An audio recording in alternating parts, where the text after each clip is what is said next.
Na msanii mkubwa kabisa wa maigizo Madebe Lidai ni mmoja kati ya wasanii ambao wanasifika kwa kutumia lugha vizuri ya Kiswahili. Hongera kwa hilo, lakini pole kwa msiba. Shapoa sana. Tunatamani kufahamu jinsi ambavyo ulikuwa ukifahamiana na marehemu enzi za uhai wake. Marehemu mzee Hashim Kambi, kwanza nilikuwa naye shirikisho msanii Afrika Shima kipindi hiko.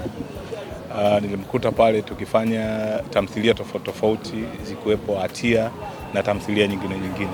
Lakini ukiachilia mbali hivyo, nilivyokuwa producer yeye na marehemu Makawele ndio walikuwa watu wa kwanza kuwashirikisha katika filamu yangu ya kwanza inaitwa Jeneza.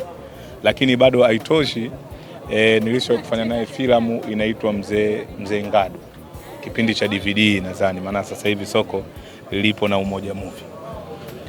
Lakini tulikuwa tunashauriana hapa na pale. Uwezi amini alikopo ni mshabiki wangu namba moja ukiachilia mbali marehemu Mzee Korongo, kwa sababu mimi nilikuwa nafanya kazi sana na wazee wanapenda sana hekima kuliko kitu kingine.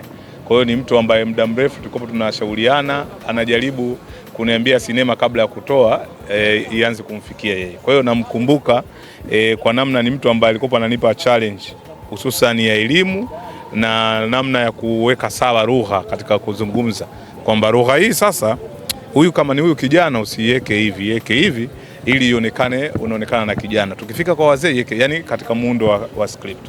Kwa hiyo mzee namfahamu na namkumbuka kwa haya. Taarifa yake ya kifo chake ilivyokufikia, lakini kabla ya kifo chake labda kama ulibahatika kuzungumza naye. Katika mwezi huu sijabahatika kuzungumza naye, nadhani kutokana na ratiba zake. Lakini mara ya mwisho nadhani tulikuwa tunajadili kuhusiana na, kwa sababu yeye alikuwa mwenyekiti wa chama cha waigizaji wilaya ya Ubungo, makamu mwenyekiti yeye alikuwa. Kwa hiyo kuna vitu tulikuwa tunajadili kuhusiana na chama chetu cha TDFA taifa, lakini hususani katika mkoa wetu wa Dar es Salaam. Nadhani ni mwezi uliopita. Kwa hiyo mwezi huu ndio mara mwisho nakuja kukutana na taarifa ya kifo. Na kwa jinsi ambavyo ulikuwa ukimfahamu kipindi chote hicho, mzee amedumu jana, juzi na leo kwenye tasnia, kwa maana kuwa pia kila eneo. Kwako alikuwa ni msanii wa namna gani? Kwanza ana sifa moja kubwa, ni msanii ambaye ana uwezo wa kukalili script kwa muda mfupi sana. Na anaikalili na anapita vile kama jinsi ilivyo. Kwa hiyo ameondoka mtu, tunaweza tukasema mtu mahiri na ni mtu nguli katika hii tasnia kwa maana ya falsafa ya uigizaji na utengenezaji wa filamu bora. Tunaondoka na neno gani kwenye kifo hiki?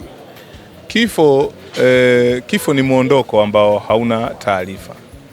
Kifo ni siri ambayo anaijua Mungu. Kwa hiyo cha kuondoka nacho hapa ni kwamba watu wawe tayari na kifo kwa kufanya mema na kuishi na watu vizuri kwa muktadha ambao Mungu anauhitaji.